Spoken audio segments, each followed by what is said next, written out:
আল্লাহর কাছে তোমার কি মূল্য আছে? হে আল্লাহর কাছে তোমাদের কি মূল্য আছে? তোমরা কি 5 ওয়াক্ত নামাজ পড়ো? তোমরা কি পর্দা করো? তোমাদের মধ্যে হায়াবোধ কিছু আছে?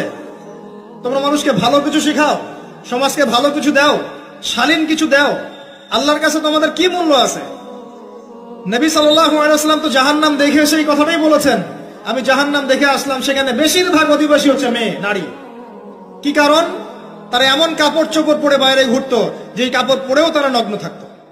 আমি কি ব্যাখ্যা করতে হবে? আপনি দেখতে পারেন না? এবং তারা স্বামীর সাথে কুফরি করত।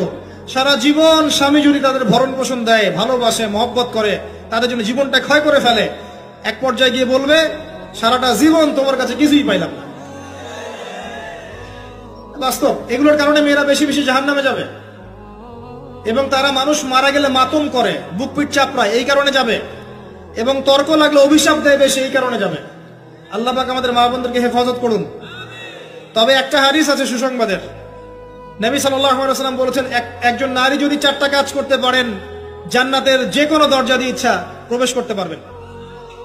1 নাম্বার 5 ওয়াক্ত নামাজ, 2 নাম্বার রমজান মাসে সওম, 3 নাম্বার আপনার লজ্জাস্থানের হেফাজত অর্থাৎ খাস পর্দা, এবং 4 নাম্বার আপনার স্বামীর আনুগত্য।